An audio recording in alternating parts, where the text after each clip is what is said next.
Assalamualaikum warahmatullahi wabarakatuh. Jumpa lagi dengan perjalanan kami mengungkap nama-nama yang ada di Nagari Sari. Sekarang kita berada di Jorong Luko dan kita akan sikapi misteri ada apa dengan Tabyang Marongko yang sangat viral di kalangan masyarakat. Kenapa viral? Karena di Tabyang Marongko ini banyak kejadian-kejadian aneh yang ditemui oleh masyarakat kita. Tabyang Marongko ini berada di Jorong Luko, ya. Berada Jorong Luko, Nagari Sari, merupakan kemarin ini adalah Jorong mewakili Nagari Sari dalam lomba PKKKPKes dan alhamdulillah juara satu agam dan juara satu di tingkat provinsi. Mudah-mudahan Jorong Luko tetap percaya sampai kapanpun. Nah, ini fenomenal yang ada di Jalan Tabyang Marongko ini. Dahulu kala di zaman Belanda ada konon kabarnya cerita dari masyarakat bahwa di sini ada orang kita yang disembelih oleh Belanda.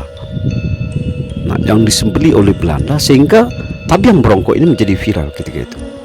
Dan sekarang pun Tabyang Marongko ini menjadi viral. Viralnya adalah ngeri, ketakutan, mistik.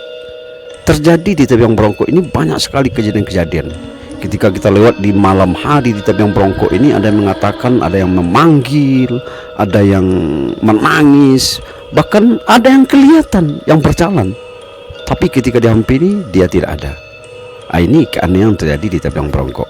Dan sekarang kita mengarah ke arah Luko Tangga ini. Ini tepatnya di simpang naik ke ladang Bukit Kirai. Nah, ini adalah Luko Tangga dan kita lihat dan kelihatan bukit tinggi dari kejauhan, pemandangan yang luar biasa. Nah, ini yang ada di dekat di Tabyang Marongko atau Jalan Tabyang Marongko ini. Nah, itu pemirsa yang dimuliakan Allah. Nah, inilah yang terjadi. Sebenarnya di Tabyang Marongko tidak ada apa-apa. Kengerian di sini adalah karena lokasinya di atas ada kuburan, di bawah ada kuburan. Inilah yang membuat dia menjadi mistik atau menjadi misteri sehingga membuat orang ketika lewat di sini ngeri. Itulah sebenarnya yang terjadi. Jadi sebenarnya tidak ada yang perlu kita takutkan. Santai saja, berserah diri kepada Allah Subhanahu wa taala. Sekian, terima kasih. Wassalam marajuim.